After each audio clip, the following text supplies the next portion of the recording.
ओम श्री गणेशाय नमः। भवं भवानी सहितं नमामि। श्री रामचरितमानस जी पाठ का आज 31वां दिन। श्री तुलसीदास जी जो लिखते हैं 110 दोहे के आगे, मैं उसको यथाशक्ति क्षमता कहने का प्रयास करता हूँ। पुनि प्रभु कहु सो तत्व बखानी, जहि विज्ञान मगन मुनि ज्ञानी। भगति ज्ञान विज्ञान विरागा, पुनि सब बरनहु सहित विभागा। और राम रहस्य अनेका, कहु नाथ यति विमल विवेका। जो प्रभु मैं पूछा नहीं होई, सो दयाल राखहु जनि गोई। तुम त्रिभुवन गुरु वेद बखाना, आन जीव पावर का जाना। प्रश्न उमा कै सहज सुहाई, छल विहीन सुनी शिव मन भाई। हरहि राम चरित सब गाये, प्रेम पुलक लोचन जल छाये। श्री रघुनाथ रूप उर आवा, परमानंद यमित सुख पावा। मगन ध्यान रस दंड जुग, पुनि मन बाहिर कीन। रघुपति चरित महेश तब, हर्षित बरनय लीन। हे प्रभु, फिर आप उस तत्व को समझाकर कहिए जिसकी अनुभूति से ज्ञानी मुनिगण सदा मग्न रहते हैं, और फिर भक्ति ज्ञान विज्ञान और वैराग्य का विभाग सहित वर्णन कीजिए। इसके सिवा श्री रामचंद्र जी के और भी जो अनेक रहस्य छिपे हुए भाव अथवा चरित्र हैं उनको कहिए।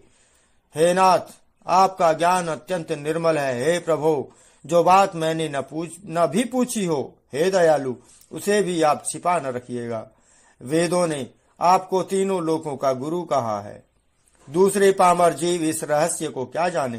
पार्वती जी के सुंदर छल रहित प्रश्न सुनकर शिव जी के मन को बहुत अच्छे लगे। श्री महादेव जी के हृदय में सारे रामचरित्र आ गए। प्रेम के मारे उनका शरीर पुलकित हो गया और नेत्रों में जल भर आया। श्री रघुनाथ जी का रूप उनके हृदय में आ गया, जिससे स्वयं परमानंद स्वरूप शिव जी ने भी अपार सुख पाया। शिव जी 2 घड़ी तक ध्यान के रस आनंद में डूबे रहे। फिर उन्होंने मन को बाहर खींचा और तब वे प्रसन्न होकर श्री रघुनाथ जी के चरित्र का वर्णन करने लगे। झूठे हु सत्य जाने बिनु जाने, जिमु भुजंग बिनु रजू पहचाने। जेहि जाने जग जाई हेराई, जागे जथा सपन भ्रम जाई। बंदऊ बाल रूप सोई रामू, सब सिद्धि सुलभ जपत जिसु नामू। मंगल भवन मंगल हारी, द्रवऊ सो दशरथ अजिर बिहारी। करि प्रणाम राम ही त्रिपुरारी, हर्षि सुधा सम गिरा उचारी। धन्य धन्य गिरिराज कुमारी, तुम समान नहीं को उपकारी। पूछे हूँ रघुपति कथा प्रसंगा, सकल लोक जग पावनी गंगा। तुम रघुवीर चरण अनुरागी, किन्हीं प्रश्न जगत हित लागी। राम कृपा ते पार्वती, सपने तव मन माही।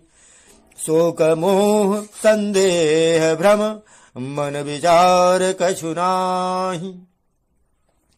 जिसके बिना जाने झूठ भी सत्य मालूम होता है, जैसे बिना पहचाने रस्सी में सांप का भ्रम हो जाता है, और जिसके जान लेने पर जगत का उसी तरह लोप हो जाता है, जैसे जागने पर स्वप्न का भ्रम जाता रहता है। मैं उन्हीं श्री रामचंद्र जी के बाल रूप की वंदना करता हूँ, जिनका नाम जपने से सब सिद्धियां सहज ही प्राप्त हो जाती हैं। मंगल के धाम, अमंगल के हरने वाले और श्री दशरथ जी के आंगन में खेलने वाले वे बाल रूप श्री रामचंद्र जी मुझ पर कृपा करें। त्रिपुरासुर का वध करने वाले शिव जी श्री रामचंद्र जी को प्रणाम करके आनंद में भरकर अमृत के समान वाणी बोले, हे गिरिराज पार्वती, गिरिराज कुमारी पार्वती, तुम धन्य हो, धन्य हो। तुम्हारे समान कोई उपकारी नहीं है। जो तुमने श्री रघुनाथ जी की कथा का प्रश्न पूछा है, जो कथा समस्त लोकों के लिए जगत को पवित्र करने वाली गंगा जी के समान है, तुमने जगत के कल्याण के लिए ही प्रश्न पूछे हैं। तुम श्री रघुनाथ जी के चरणों में प्रेम रखने वाली हो। हे पार्वती, मेरे विचार में तो श्री रामचंद्र जी की कृपा से तुम्हारे मन में स्वप्न में भी शोक, मोह, संदेह और भ्रम कुछ भी नहीं है। तदपि असंका किन्हीं सोई, कहत सुनत सब कर हित होई। जिन हरि कथा सुनहि नहीं काना, श्रवण रंध्र अहि भवन समाना। नयन ही संत दरस नहीं देखा, लोचन मोर पंख कर लेखा। ते सिर कटु तुम्बरी समतूला, जैन नमत हरि गुरुपद मूला। जिन हरि भगति हृदय नहीं आनी, जीवत सब समान तेई प्राणी। जो नहीं करई राम गुण गाना, जीह सुदादुर जीह समाना। कुलिस कठोर निठुर सोई छाती, सुनि हरिचरित न जो हर साती। गिरिजा सुनहु राम कै लीला, सुरहित धनुज विमोहन शीला।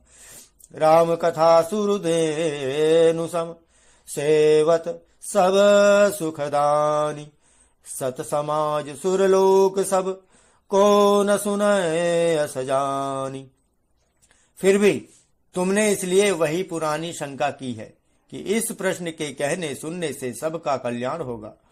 जिन्होंने अपने कानों से भगवान की कथा नहीं सुनी, उनके कानों के छिद्र सांप के बिल के समान हैं। जिन्होंने अपने नेत्रों से संतों के दर्शन नहीं किए, उनके वे नेत्र मोर के पंखों पर दिखने वाली नकली आंखों की गिनती में हैं। वे सिर कड़वी तुम्बी के समान हैं, जो श्री हरि और गुरु के चरण कमल पर नहीं झुकते। जिन्होंने भगवान की भक्ति को अपने हृदय में स्थान नहीं दिया, वे प्राणी जीते जी ही मुर्दे के समान हैं। वे जो जीव श्री रामचंद्र जी के गुणों का गान नहीं करते, वह मेढक की जीभ के समान जीव है, जिह्वा है। वह हृदय वज्र के समान कड़ा और निष्ठुर है, जो भगवान के चरित्र को सुनकर हर्षित नहीं होता। हे पार्वती, श्री रामचंद्र जी की लीला सुनो। यह देवताओं का कल्याण करने वाली और दैत्यों को विशेष रूप से मोहित करने वाली है। श्री रामचंद्र जी की कथा कामधेनु के समान सेवा करने से भी सब सुखों को देने वाली है, और सत्पुरुषों के समान ही सब देवताओं के लोक हैं, ऐसा जानकर इसे कौन न सुनेगा। सत्पुरुषों के समाज ही सब देवताओं के लोक हैं, ऐसा जानकर इसे कौन न सुनेगा। राम कथा सुंदर करतारी, संशय विहग उड़ामन हारी। राम कथा कलि बिटप कुठारी, सादर सुनु गिरिराज कुमारी। राम नाम गुण चरित सुहाय, जन्म कर्म यगनित श्रुति गाय। जथायनंत राम भगवाना, तथा कथा कीरति गुण नाना। तदपि जथा श्रुत जसी मति मोरी, कही हूँ देखी प्रीति अति तोरी। उमा प्रश्न तव सहज सुहाई, सुखद संत सम्मत मोहि भाई। एक बात नहीं मोहि सुहानी, जदपि मोह बस कहेउ भवानी। तुम जो कहा राम कहु आना, जही श्रुति गाव धरहि मुनि ध्याना। कहि सुनहि अस अधम नर, ग्रसे जे मोह पिशाच।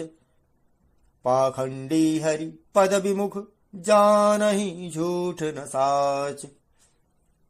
श्री रामचंद्र जी की कथा हाथ की सुंदर ताली है। जो संदेह रूपी पक्षियों को उड़ा देती है।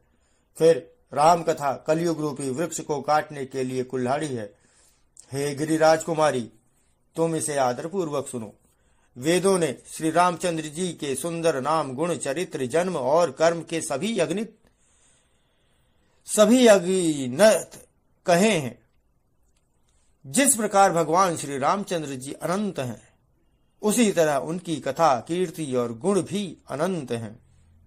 जो भी तुम्हारी अत्यंत प्रीति देखकर जैसा कुछ मैंने सुना है और जैसी मेरी बुद्धि है, उसी के अनुसार मैं कहूंगा। हे पार्वती, तुम्हारा प्रश्न स्वाभाविक ही सुंदर, सुखदायक और संत सम्मत है और मुझे तो बहुत ही अच्छा लगा है। परंतु हे पार्वती, एक बात मुझे अच्छी नहीं लगी। यद्यपि वह तुमने मोह के वश होकर ही कही है। तुमने जो यह कहा कि वे राम कोई और हैं, जिन्हें वेद गाते और मुनिजन जिनका ध्यान करते हैं, जो मोह रूपी पिशाच के द्वारा ग्रस्त है, पाखंडी है, भगवान के चरणों से विमुख है और जो झूठ सच कुछ भी नहीं जानते, ऐसे अधम मनुष्य ही इस तरह कहते सुनते हैं। आज की इन पंक्तियों को मैं यही विराम देते हुए इनमें होने वाली त्रुटियों अपराधों के लिए भगवान भवानी शंकर जी से, सिया रामचंद्र जी से क्षमा मांगता हूँ। जय सिया राम।